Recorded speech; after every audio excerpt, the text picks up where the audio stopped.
Mga Marites, kumusta? Good morning!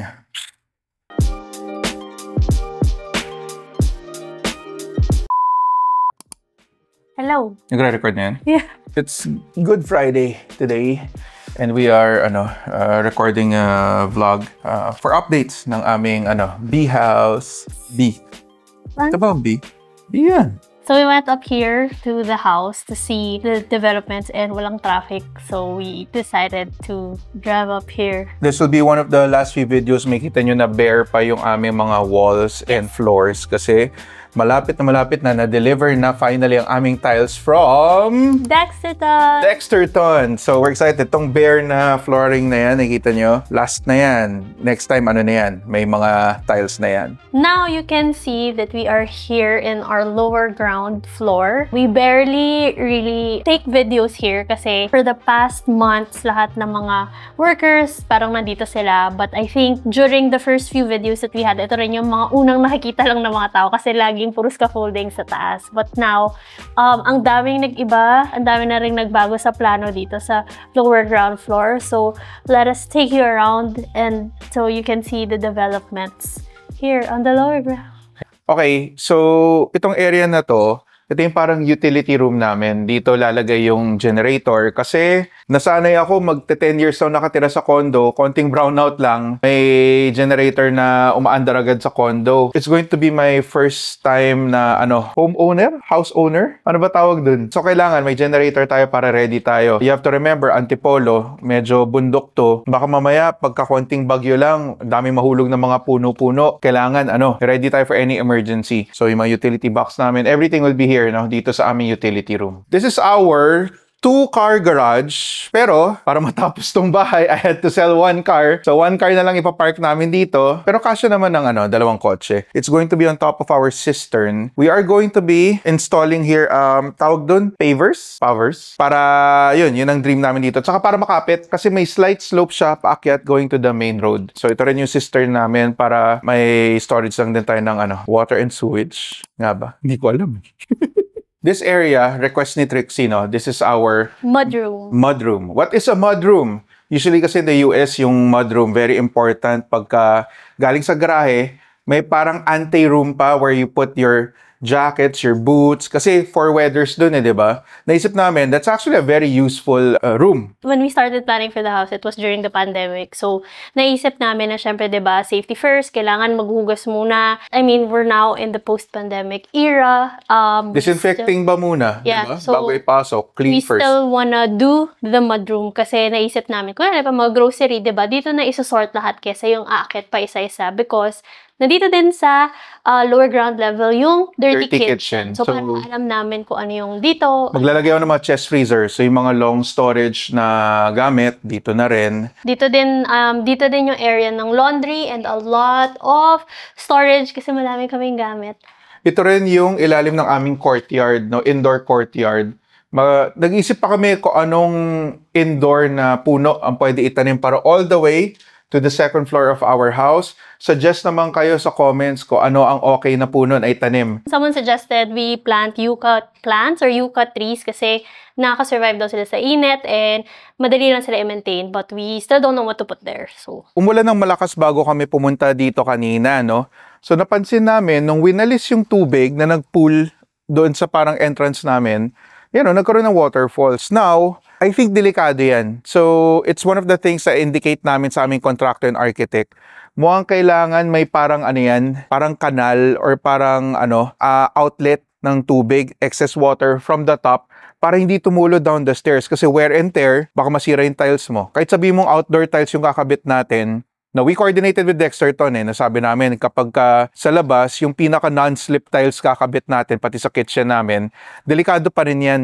Kasi baka mag-build up ang moss or other, yung mga water pa rin. Buti na visit natin yung site at this stage para ma-correct na kagad. We are here at the entrance. And this is our living area, but this is the entrance.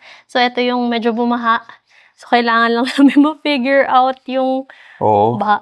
Feeling ko lalagyan pa ng butas to para... Kung merong drain, pero yeah, at least umulan, nakita namin how it looks like. Bare, wala pang tiles. So, yeah, this is the main door. We're trying to figure out what door to put. Hindi pa namin sure kung anong design. Of course, definitely putting a door.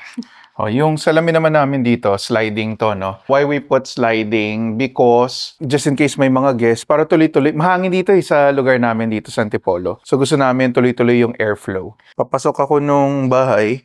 So, ito yung door. Pero wala pa yung door. Yan. So, dito tayo. Ito naman ang kitchen area namin.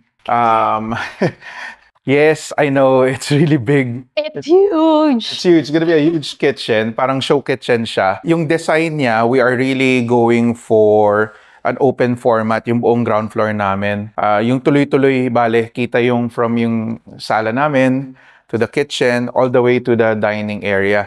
Again, everything's still bare. We're very excited. Ano gagawa mo dyan? Ito yung counter mo so that they can see how you are when you cook.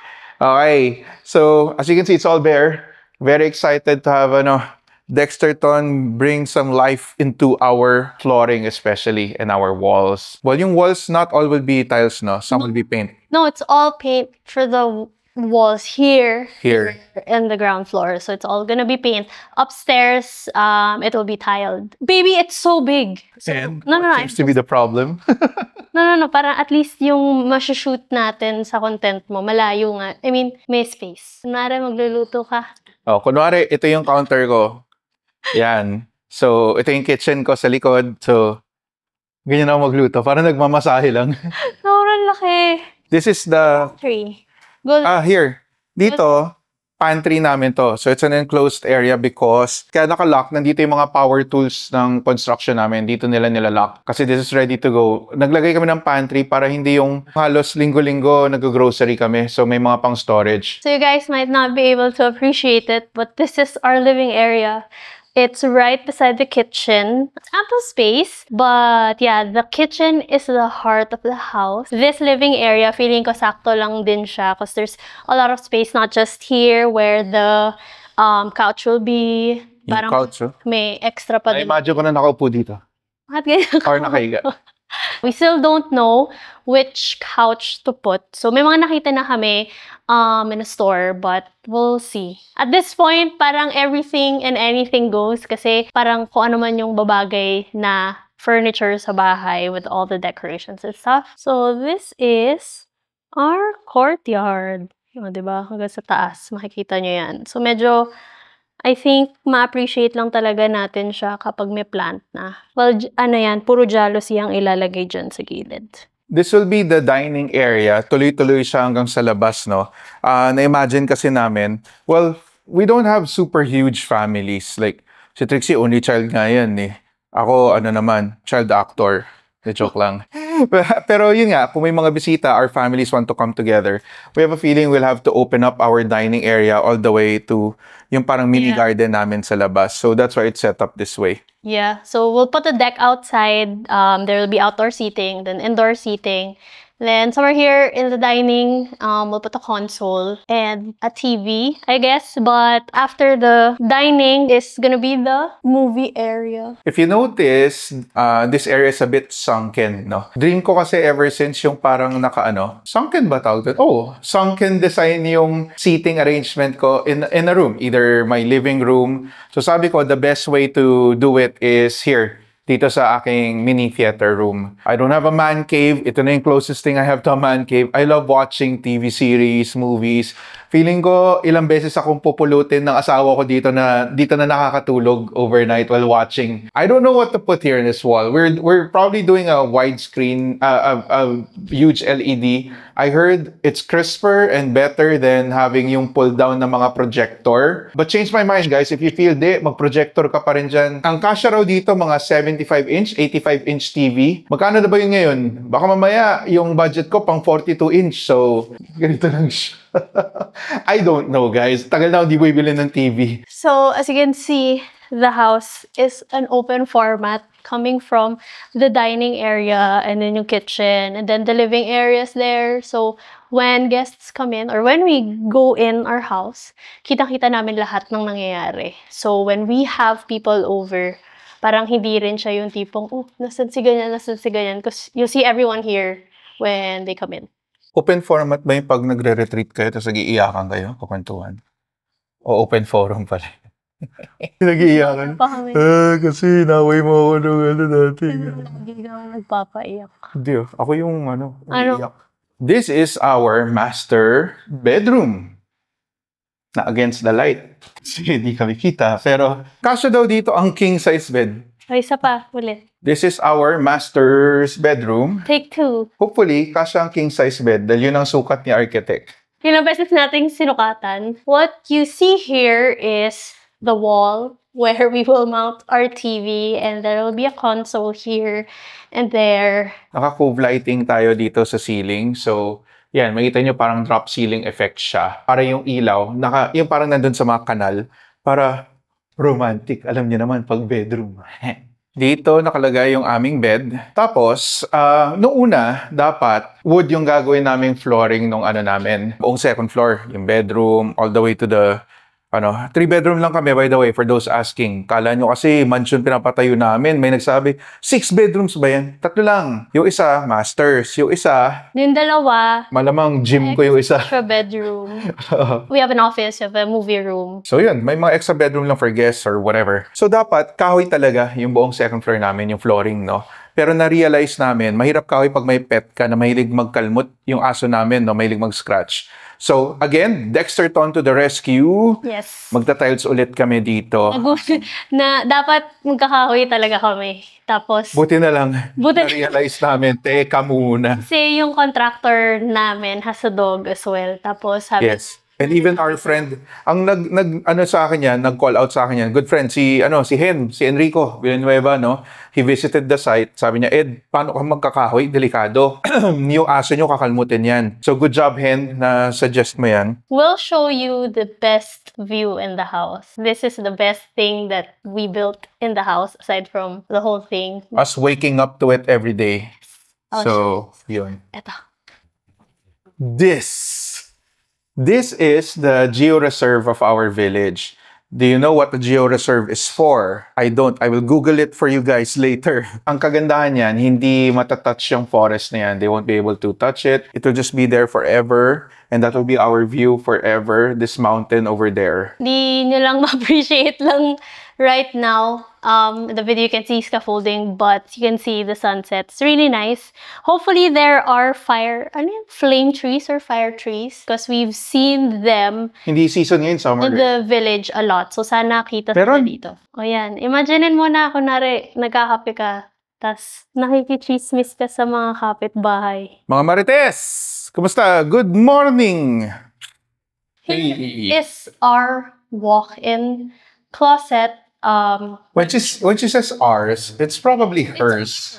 Tapos malamang isa lang cabinet ko para sa mga polo. Whatever, sobrang dami mong sapatos. But this is our walk-in closet, and our bathroom is here. So, kailangan pumasok muna sa walk-in bago makarating sa banyo. But we haven't really done anything here.